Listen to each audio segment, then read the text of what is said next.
Conmigo tengo los negociantes y comerciantes, algunos cuyos negocios los saquearon, y estoy aquí para anunciar que ellos van a anunciar programas para ayudar a esos negocios, pero también anunciar que están abiertos y que necesitamos tu ayuda, porque después de la pandemia de COVID-19 ahora tienen que lidiar con el daño al prestigio y el daño actual a los negocios. Así que estamos muy agradecidos por la forma en cual pacíficamente ayer protestaron.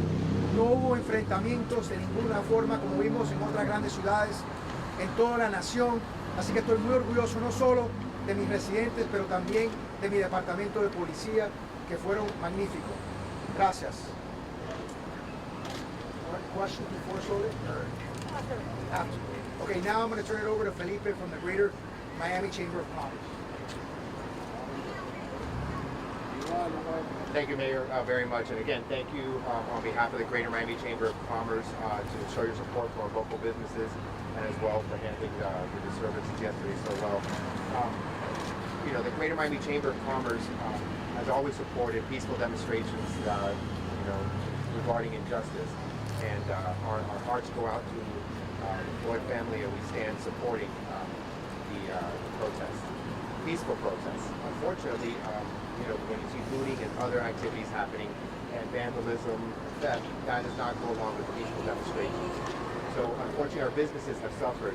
And to echo what the mayor has said, Bayside is open for business. And after being shut down for so long because of COVID-19, we encourage people to come down here to Bayside and support your local community. They need it now more than ever, not only here, but all over Miami-Dade.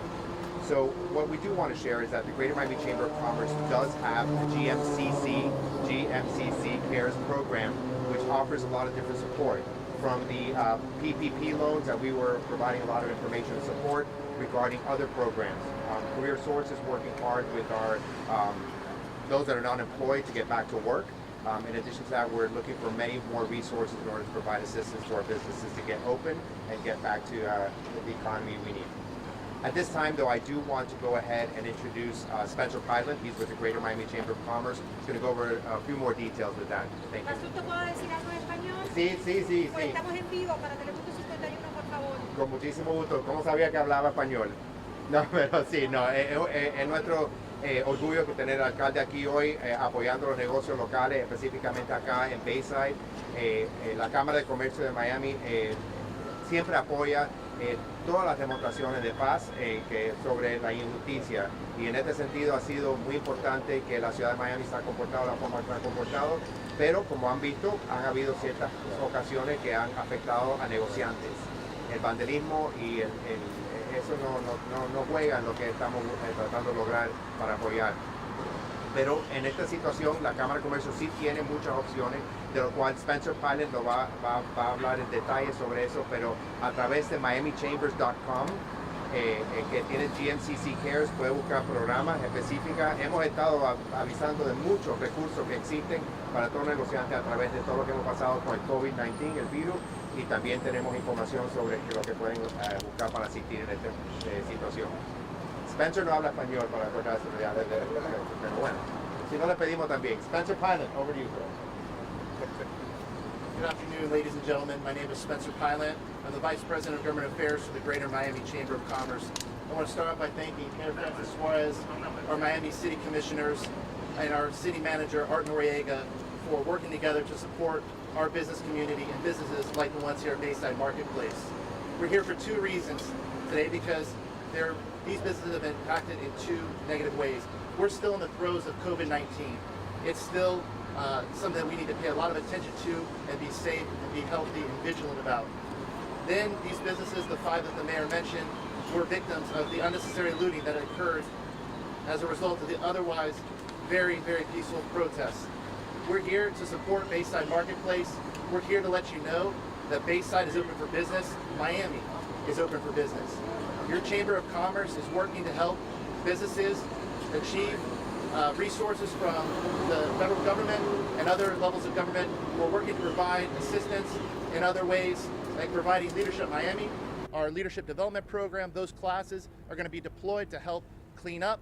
They also have already been deployed for the last 6 weeks at food distributions across Miami-Dade County, and they'll be helping in other ways as the city wants to partner with us going forward.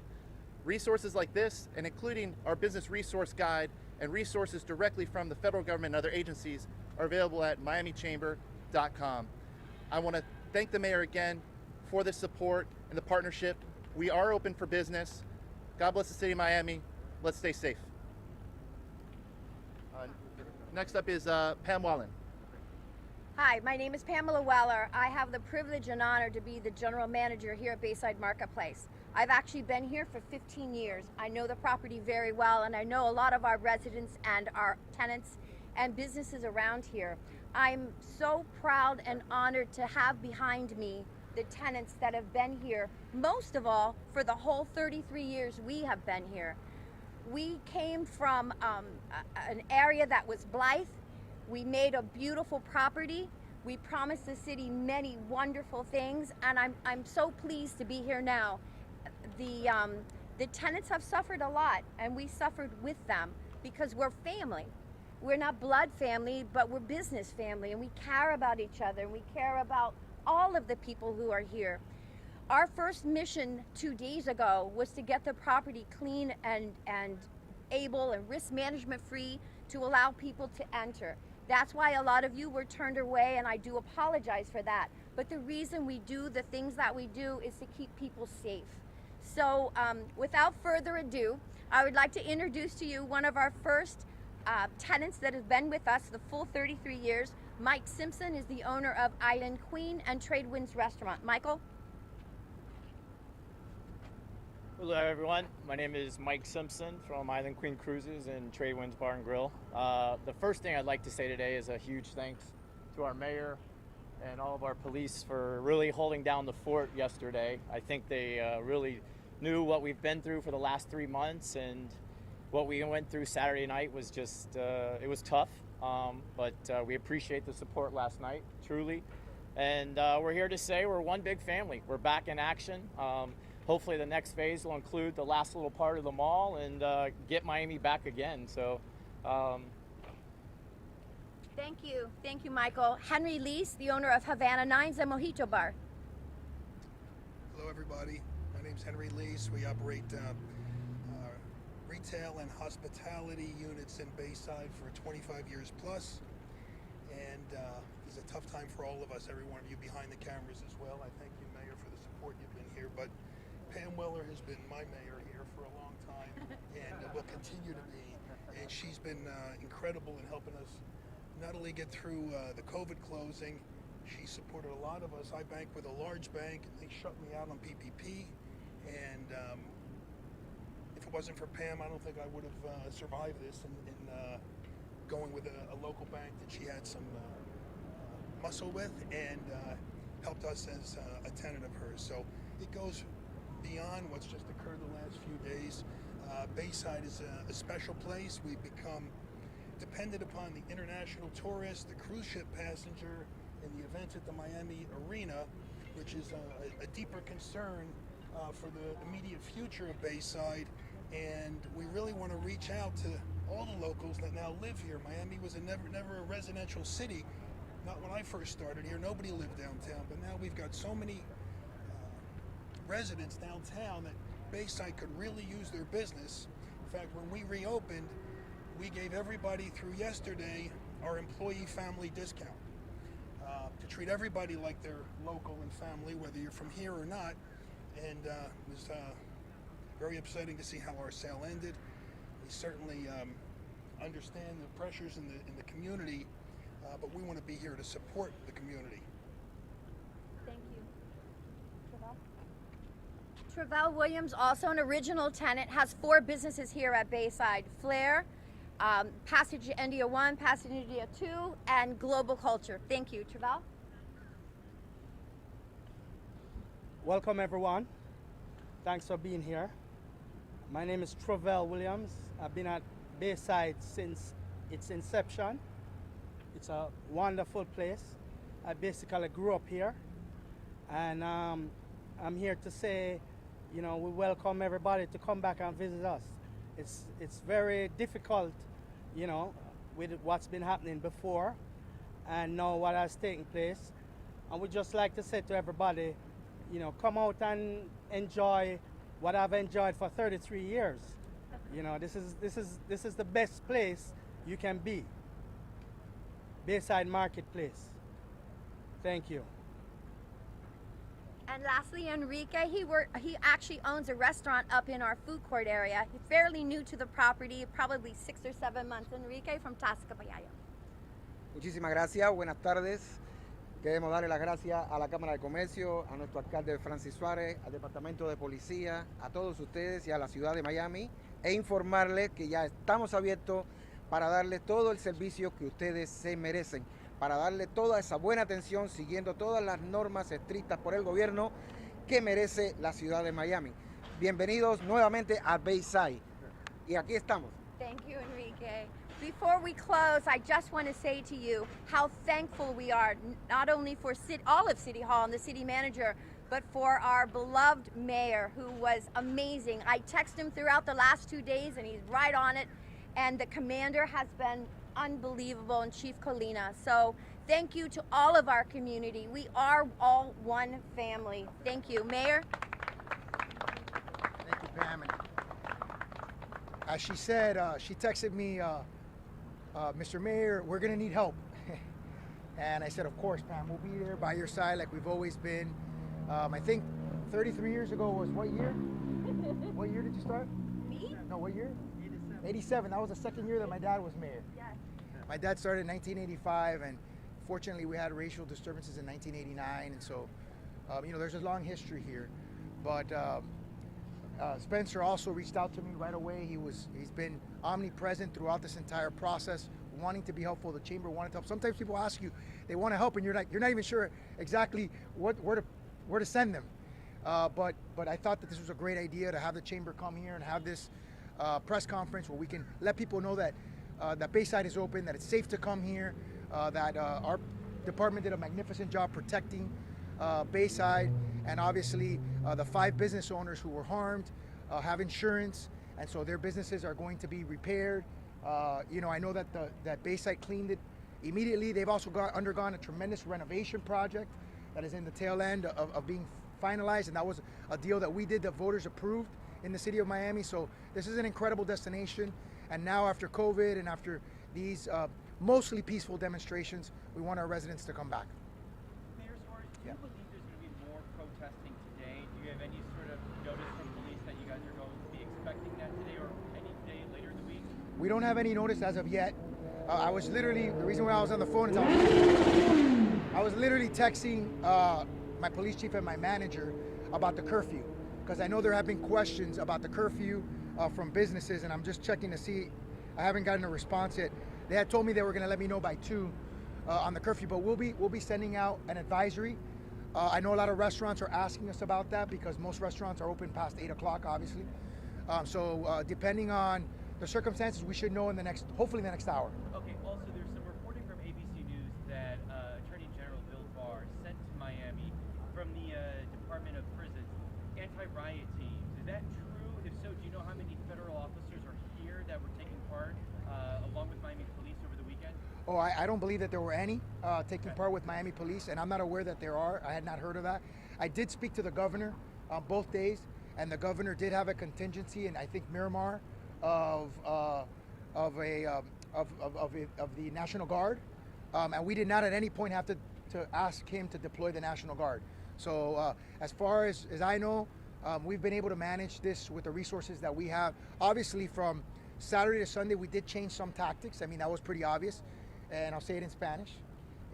Obviamente, desde el sábado al domingo cambiamos algunas de las tácticas, y por eso también vimos que pudimos evitar los enfrentamientos entre los manifestantes y la policía. That's why we were able to avoid some of the protests between the police officers and the people that were protesting any sort of. We saw that in other cities throughout the United States. We saw that in some cities just slightly north of here. But thankfully, we were able to avoid that. Do you have an estimate on the cost of damages for the weekend? Any sort of round? We don't yet. It's too early to assess. We're still kind of in preparation mode. We have not really stopped our preparation. We are ready in case there are demonstrations tonight, but we have not gotten any indications yet. We still haven't been able to actually go back and survey. Por el momento no sabemos si hay daño, o sea, cuánto es el daño a la propiedad. Sabemos obviamente que fueron por lo menos 4 carros que se quemaron, algunos que eran carros del Departamento de Policía, those 4 cars that burned, at least two of which I saw were City of Miami police cars. Pero todavía estamos en el medio de las preparaciones, estamos listos para cualquier eventualidad y todavía no hemos podido hacer un asesoramiento del daño. Y lo que comentaba en cuanto a las protestas, ¿se van a continuar el día de hoy, se sabe? Y también el toque de queda. Por lo menos no tenemos indicaciones que va a continuar hoy.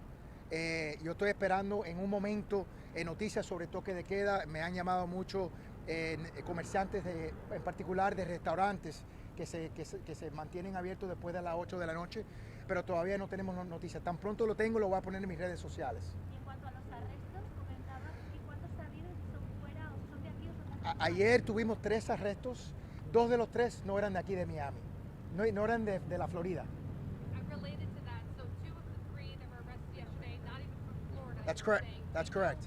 Where they're from, and do you have any words for folks who are from outside of our community, who are coming into our community, kind of piggybacking off these protests? We're seeing that all over the United States, and I think that over the last 2 days there were two kinds of protests. There were an actual protest, which were people that were really upset about the injustice that occurred with George Floyd and the fact that the other 3 officers have not been arrested yet. And then there was a second group of people who came equipped to do damage. And we saw that. I mean, they were coordinating. I saw them personally with backpacks that had sledgehammers, that had batons, not sticks, batons. And we saw that they obviously had paint and they obviously had incendiary devices to get into the cars and light the cars on fire.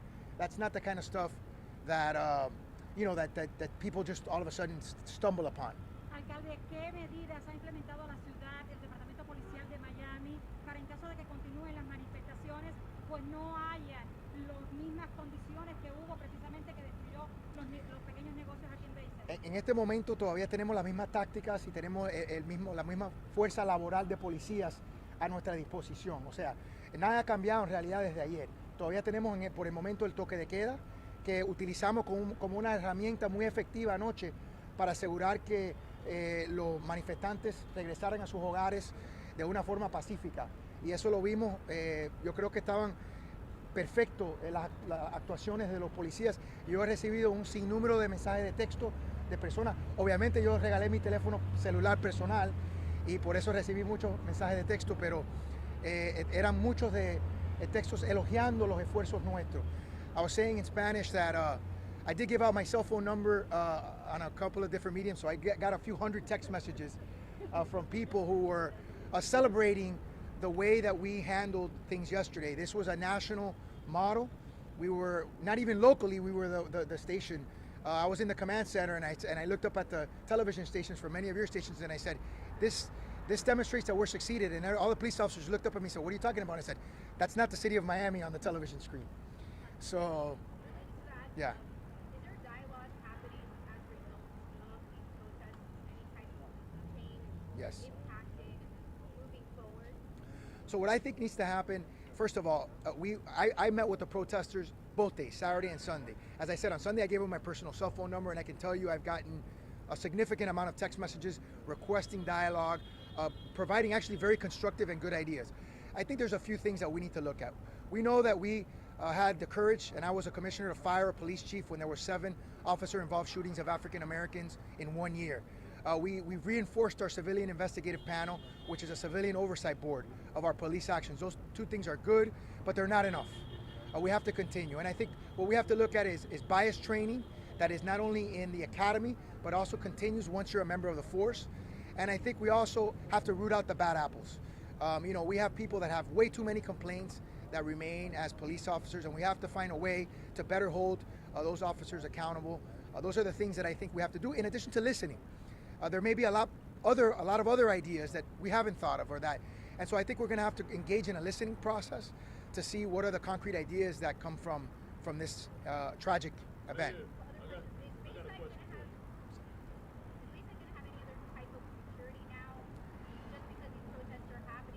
I'll let Pam answer that, but I can tell you that for the time being, and Tony, I think I'm correct in saying this, we have this locked down, right, for the time being? Yeah. Let me get the reporters. I mean, right, but I'm saying we have this in terms of we have it secure. Another question, just what you know about the people who you guys have been calling outside agitators. Right. We've been seeing a lot of, and this is not just here but across the country, people wearing not the mask like for health reasons, but the other types of masks. Sure. And across the country, people have been accusing them of being like the white nationalists or Antifa groups. Have you guys have any intelligence on that? We don't know specifically what groups they are. What we do know is the arrest records, that a lot of them are not from here. And I think it was also very telling yesterday when some tried to loot the CVS that's right there on the corner of Biscayne and 8th, and other protesters actually intervened and tried to stop them before our police department was able to get there. So I think that's an indication that there are people that really care about sending the right message, and there are those that don't want that message to be diluted by people who are not trying to do something positive. Follow up to that, here and across the country on the video, a lot of them are showing that a lot of our young teenagers, maybe just people trying to take advantage and maybe get things. But in other cases, it almost seems like there's a lot of a white group trying to take away from Black Lives Matter. Can you comment at all on the ethnicities of those people? Yeah, I mean, I think we said that at the press conference that we had yesterday. We had members of our community that came and spoke to that. The very fact that you know that there isn't doesn't seem to be something that is you know necessarily as diverse as you would think that it would be, and that was something that was echoed by the pastoral community and the community of African American organizations that were there, sending a message of peace. And by the way, that message resonated, and I want to thank Udonis Haslam, who was there yesterday, and I think he's someone that is able to connect with that millennial generation, and the Greater Miami Chamber of Commerce, so many organizations that have, from church organizations that have come together to give that generation something constructive to fight for. They're fighting for climate, and now they're fighting for racial justice, which I think is something they should be doing. Gentleman, I have a question.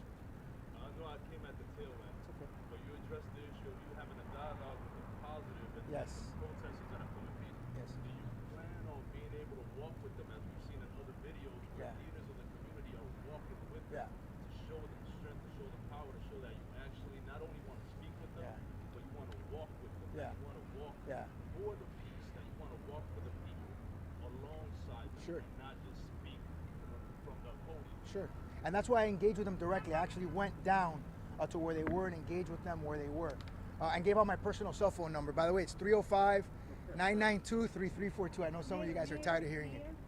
Mire, yo soy Cecilia y Esmeri, somos managers de los ranchos Redstone de aquí de Sí, Bayside. me encantan los ranchos. Ah, qué bueno, me alegro.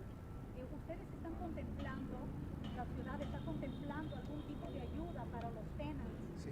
En el caso de nosotros, por ejemplo, que hemos estado cerrados 2 meses y no podemos pagar la renta que normalmente pagamos. Nosotros establecimos 2 programas en particular que desafortunadamente se utilizaron rápidamente. Era $1 millón de empleados o menos. Era un subsidio de $10,000 para pagar renta. El otro era un préstamo perdonable de $20,000 para pagar renta y diferentes gastos que no se pagan en el PPP programa, que es el programa federal. Desafortunadamente se han utilizado esos fondos. Si recibimos más fondos, nos mantenemos en contacto a través de la Cámara de Comercio. Gracias. Mayor, today President Trump got on a phone call with governors and told them to start dominating the protest. Do you believe with taking that mindset approach to the protest? You know, we didn't take a domination, we didn't use words that we thought could potentially escalate the protest. What we did was actually the reverse. On Saturday, we actually met the protesters on bicycles. We didn't have our riot gear on. We didn't have, we were just securing the police department. Obviously, later on in the night, when the protest turned into something where it was vandalism, we obviously did, at that point, disperse the crowd. And we did it I think very peacefully in terms of the fact that there were not a lot of arrests, there were not a lot of confrontations like you saw in other countries. I'm sorry, in other cities, and so we didn't dominate the national news cycle for those kinds of things. We changed our tactics slightly on Sunday. We made some adjustments. We didn't want people on a 95. We thought FHP was going to secure the 395. That didn't quite happen, so we had to flank the 395 and block it, and we did. And they were, and the protesters, turn back around. We gave them a lot of free range. And I think they used that. Somebody told me they walked 13 miles. 13 miles yesterday. That's half a marathon. And, we gave them that room to do that. So I don't know that we necessarily use a word like that, but when we needed to assert ourselves to enforce a curfew, we did, and it was effective. I have a question about Bayside since we're also here to talk about that. Please. The boats, we've known for so long, they've only allowed to charter and take trips for a few times this month. Yeah. Do you know when they might be able to start again? The boats, guys, when are the boats going? We're not sure. We're waiting on the county for that. The county. Also, do you know of any, this is my last question, do you know of any businesses that will unfortunately not be able to reopen at Bayside? Businesses that maybe people recognize? Any businesses that will not be able to reopen? Do you know of any? There are a few that have been compromised because of COVID-19, not because of the incidents that happened in the last few days. I was telling my bosses, it's so funny because we went from like a mall manager to a therapist to a loan officer. I have to tell you, between myself and my team, we helped over 50 tenants get PPP loans. Wow. We also are part of the Miami Bayside Foundation. If you don't know that, we have a 501c3. My first call was to the foundation and the board of directors to help us get loans for everyone. So I think that we have done more than our part to help all of our tenants, and I hope everyone survives, because like I said before, we are a family. I don't know what the future will bring, but we're trying to work with each of them. Thank you. A storm surge evacuation area. Every resident should know, if you live in an area that is prone to flooding, get your plans ready now. Prepare to leave early to get to a safe location until after the storm passes and the roads are clear to return home. Right now, everyone's focus should be on advanced preparations. Now is the time to trim your trees. If you have shutters, make sure that they are in working order. Make a plan, know exactly what you will do and where you will go if a storm strikes. By now, every household should have received in your mailbox the official 2020 Miami-Dade County Hurricane Readiness Guide, which is right here.